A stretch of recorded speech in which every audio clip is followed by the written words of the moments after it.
Hello and welcome to my unboxing and reboxing of Guadalcanal Axis and Allies. First thing that we have in the box is an advertising insert for other games published by Renegade. Then we have our Guadalcanal Operations Manual.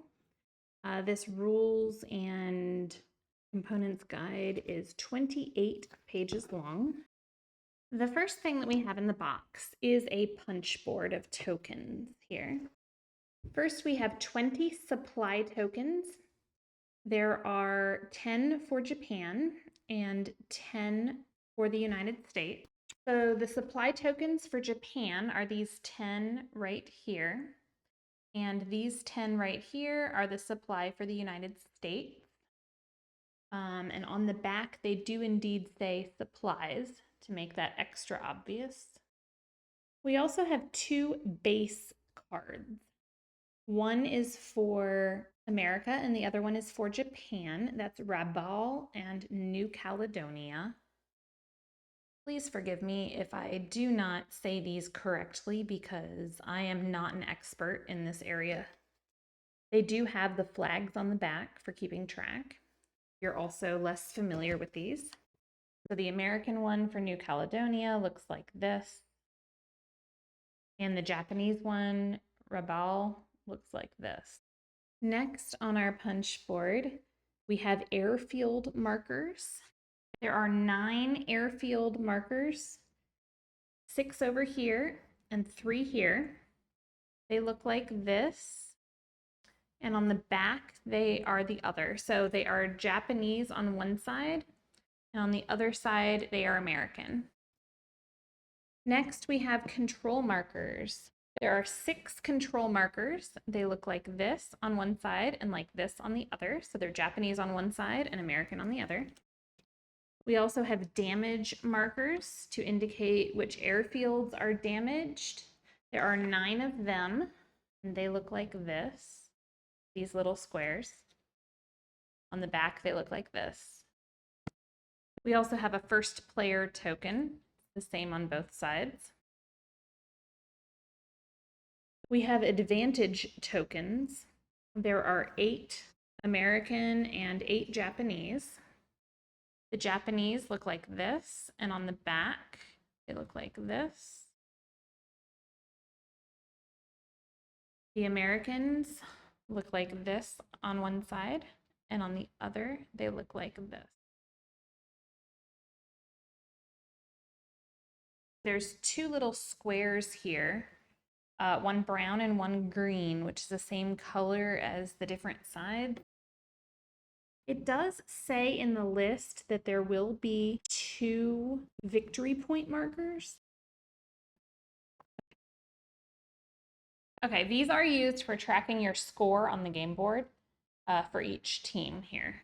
Go ahead and put those down. Okay, that's actually everything off the punch board now. So next we have our game board. Game board looks like this, very shiny. So you might want to be careful about the lighting in an area you play this because it is very shiny and would love to reflect an overhead light for you. Next, we have 2 reference charts. There's one for America and there is one for Japan here. And on the back, they just look like this. Then we have some bags here, as well as a box and some components and some chips. Let's see what we have for components here. This box is the battle box. So it looks like this on the back. And it looks like this on the front. But this has a sign that says pull. We pull this out and it has all the dice. It has 12 D6s and all of the units on it.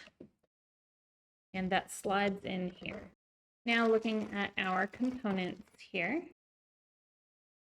Japan has 12 infantry, They look like this. Japan has 7 artillery. They look like this.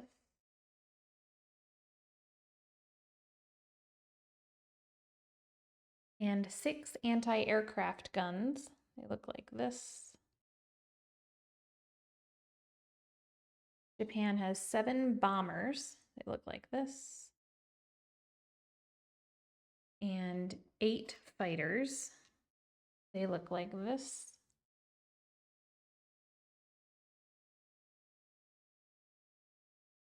Then for ships, Japan has 10 transports.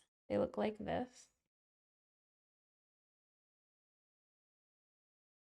Japan has 8 submarines. They look like this. Japan has 8 cruisers. They look like this.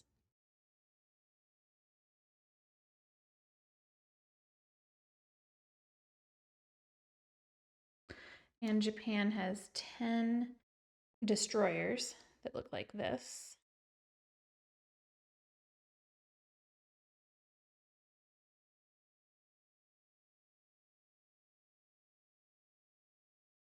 Japan has 6 battleships. They look like this. And Japan has 5 aircraft carriers. They look like this.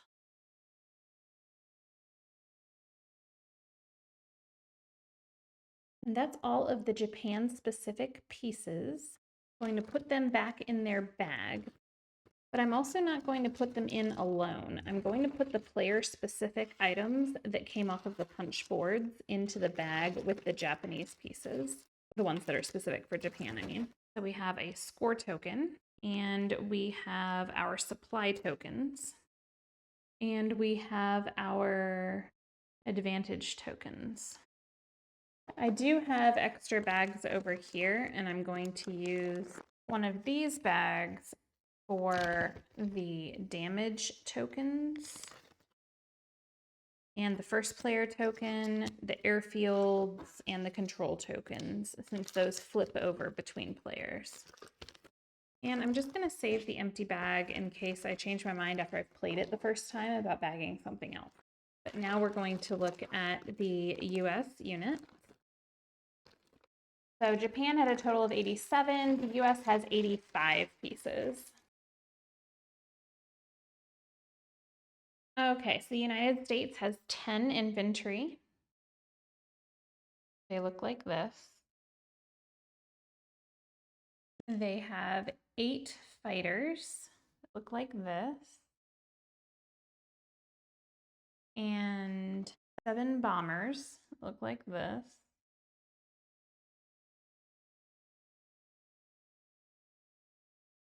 They have 7 artillery that look like this. And 6 anti-aircraft guns that look like this.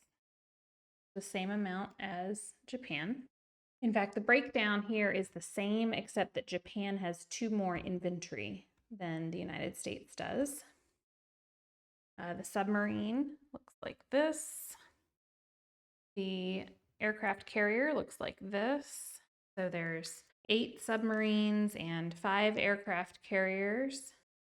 There are 6 battleships. The battleships look like this. There are 8 cruisers. The cruisers look like this. There are 10 destroyers. The destroyers look like this. And there are 10 transports that look like this.